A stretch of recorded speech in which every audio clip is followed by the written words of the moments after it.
My name is Peter Dice. I'm a local Phoenix artist, and this is my show.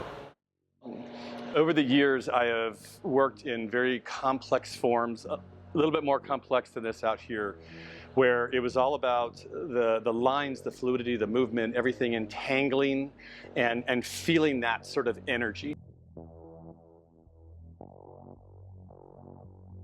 As I've gotten older, I have focused more on the minimalism and the simplicity of specific lines within that structure.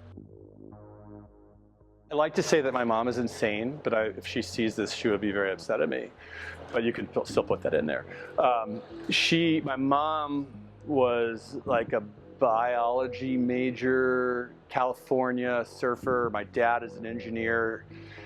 He transplanted her to Phoenix, and I think that drove her crazy from living at the beach to 1970s Phoenix. The crazy is what creates, and the engineering is what solves the problem of what you're trying to do. So I really think, sculpture is three-dimensional. You're playing God. You really are. You are creating something and breathing life into it. And in that process, that's what I like.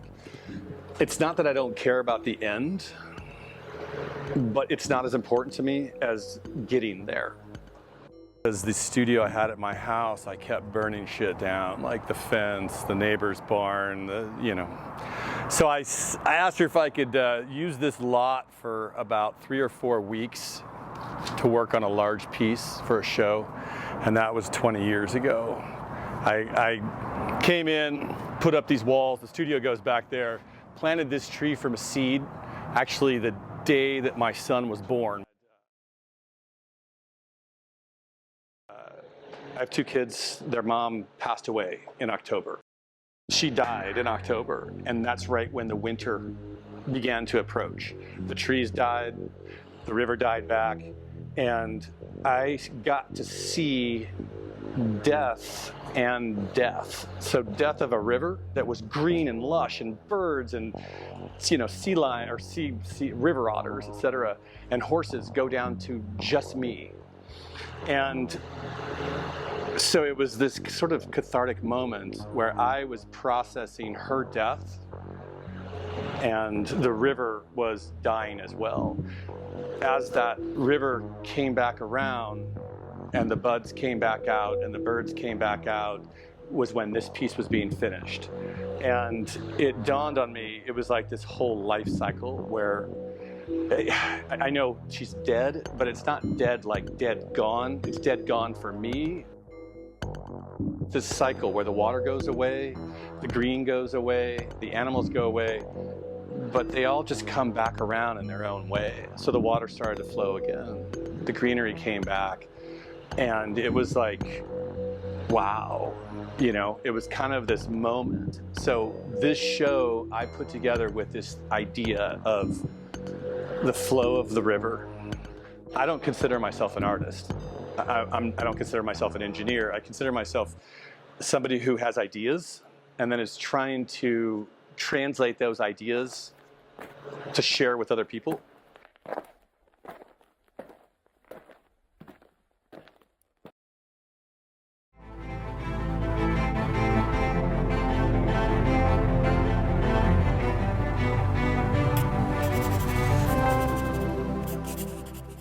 My name is Ashley Misty. I'm primarily a surrealist. Painting is something that I've been doing since I can remember. I've always enjoyed creating, painting, finger painting, any way I can be creative. It's just something that I've always wanted to do since I was a child, basically. So I don't think there was a particular moment when I called myself an artist. I think it's just something I always felt I was. It's just something I feel inside of myself. Just this deep desire to create and share that with people. When I'm creating, it's my way of expressing myself or, sharing deeper parts of myself overall. When I'm creating, a lot of my process is very fluid. I really do like to approach things in a very emotional way. So in a lot of ways, I could be a splash of color or a line, and I really like to take these fluid imageries and just kind of see what comes of them, kind of like a flower blooming in a lot of ways. I like to create random things out of, you know, chaos of texture and lines, and bring them back together and create something really fluid. And I use eyes a lot in my work to kind of demonstrate like looking deeper into your consciousness. So in a lot of ways, the eyes are kind of like the window of the soul. So I use that a lot in my work just to kind of get us in touch with like these different elements of nature and colors, and like the deeper evocation of, you know, the human mind and you know, the chaos around us, basically. I guess the reaction I want, or at least I hope that people can take from viewing my art, is something that speaks to them on a more deep and emotional level, whether that's, you know, through the colors or through the imagery itself. I think I'm just always looking to connect from the heart with my audience.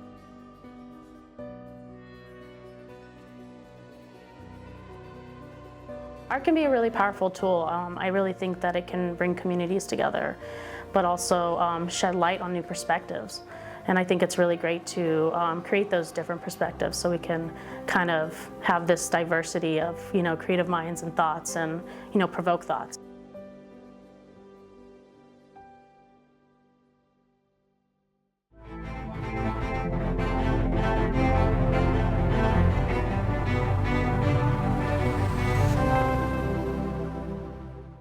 I am Misty Mayhem. I am a tattoo artist in Phoenix, Arizona.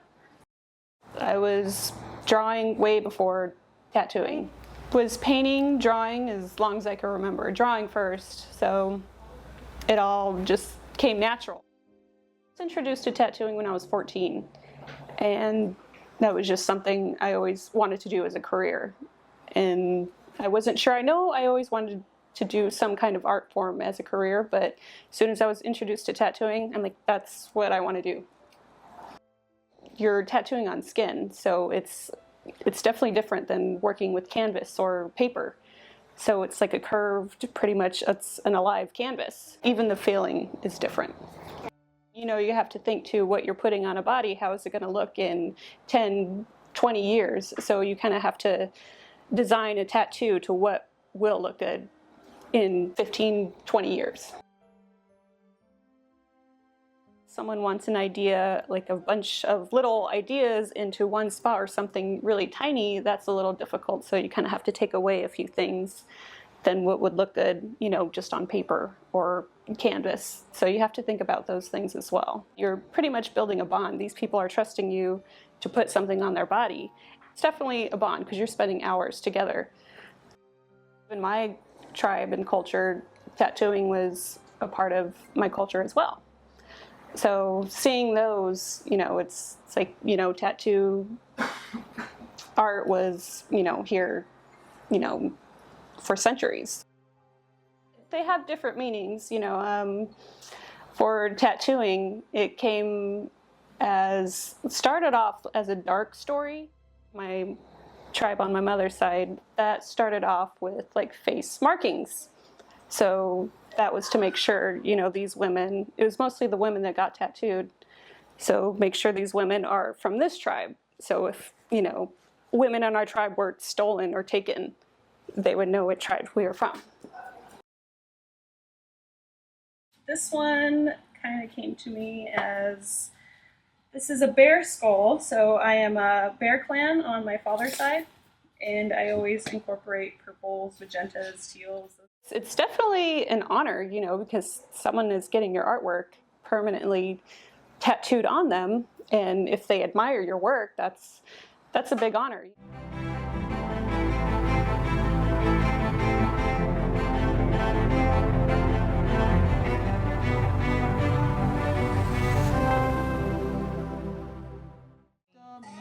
Go to the corner store today. You might get shot, you might get hurt, you might go down, she told me. I was born in New York, but I would say Philadelphia is my hometown.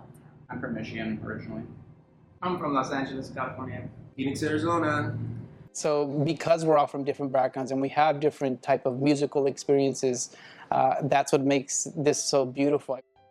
Whatever's going on in the news at the time or whatever's happening in our community at the time, we kind of, if we're outraged about something, we all kind of have a discussion about it. And these discussions sometimes are uncomfortable.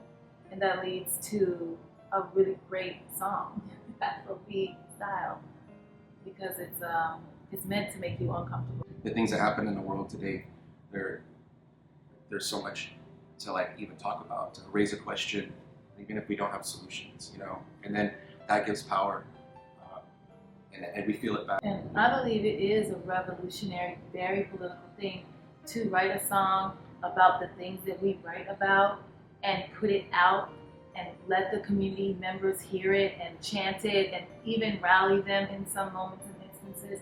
Yes, to answer that question, is very political and it's on purpose. It's not a soft power. Like Bela said, music is the weapon. Music is the weapon of the future. You know, a lot of the people that discover us don't discover us necessarily because of the political aspect of it. We groove, right? We're playing music, and it's music that you can dance to, and it sounds like celebration music. But when you dig in to the lyrics and to the message that we're putting out, that's the powerful part of the message that we're putting out, right? Those lyrics, which is not always the first thing that somebody listens.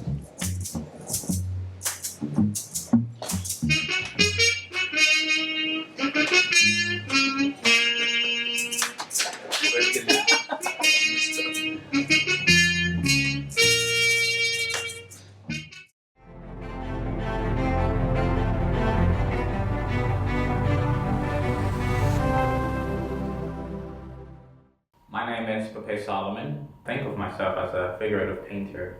I don't think I decided that I wanted to be an artist. I think it's one of those things that just happened.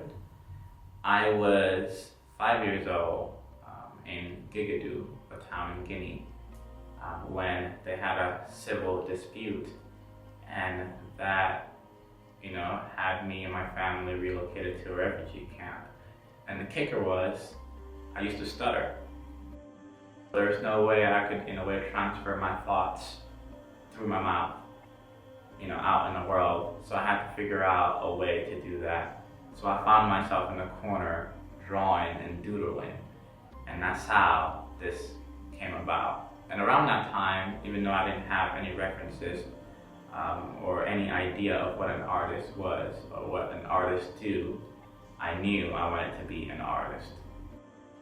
I'll start with this. Oftentimes when I'm painting or before I start painting, I like to reflect on other artists' work that inspire me.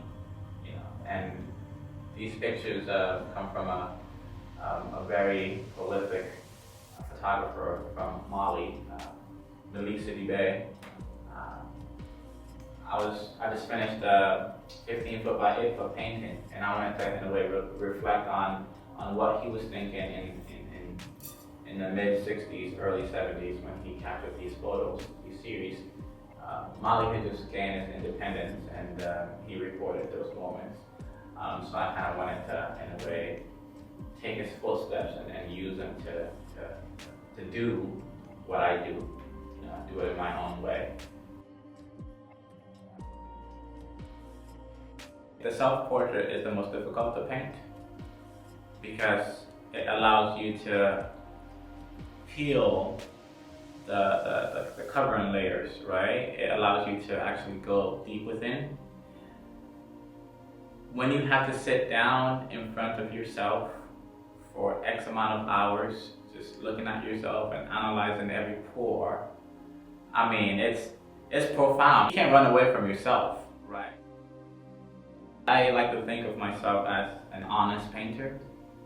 So when I approach a painting, I leave myself behind, my daily bouquet behind the door, and I walk into the studio ready to just be in the moment and to just express as honestly as I can.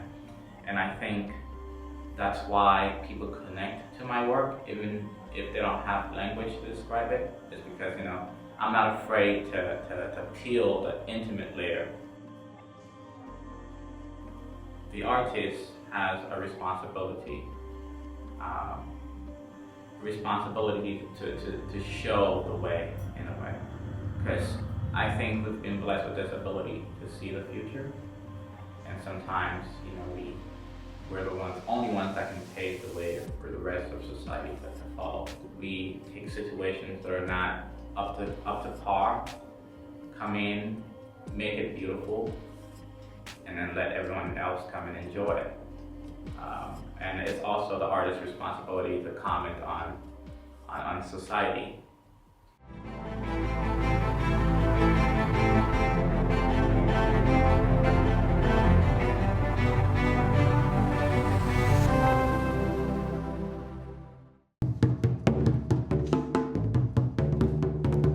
My name is Sarko Guerrero, and this is my studio. People know me as a mask maker. My family were the Mexicans that were here in the Southwest when this was Mexico. So we were never immigrants to this country. For thousands of years we were migrants. So that's the term I prefer to use, of migrant, indigenous migrant background. To put on a mask means to assume the identity of someone or something else. The mask to me is fascinating because when I put on a mask, when I use the mask, I look for the power of the mask. And that power is the mask has the ability, or gives me the ability, to disappear behind the mask. So my identity is not important anymore. What's important is the identity, the character of the mask that I'm trying to portray. And many of my masks are carved out of mahogany, different types of mahogany. This mask is called Hanya, and it's a series of masks that I studied over many years in Japan called the No mask. So I was fortunate to study under the apprenticeship of Joshun Fukakusa in Kyoto, Japan, where I studied the art of carving the Japanese No theater mask. The mask is a wonderful metaphor for the things that we do. I mean, especially now during the time of COVID and this post-COVID, whatever, this idea of masking, of hiding our identity. Exactly what happens with the COVID mask. We put on these masks. I feel when I go someplace, I'm invisible. Because people, we're not looking at each other anymore. We don't have those same cues. We have our eyes, and I've been looking at people's eyes and to see if I can read what they're saying, but it is very difficult without the smile. So in a sense, we are disappearing. We have lost part of our identity, but at the same time, we've assumed a common identity.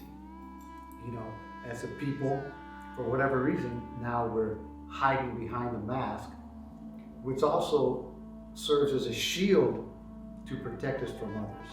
So it's a wonderful metaphor. This year of COVID is something that I've really been investigating, expressing. I want to explore the idea of this COVID type mask. What happens now? To mask or not to mask? That is the question. As an artist, it's not enough just to make art. I want art to be part of what's happening in our society, in our community. We have wonderful festivals, celebrations here in the Southwest, and many more of our indigenous traditions are coming back. We're bringing them back. The artists are bringing them back. So it's a way of sharing this gift of ancestral celebration that many of us have lost. And now it's time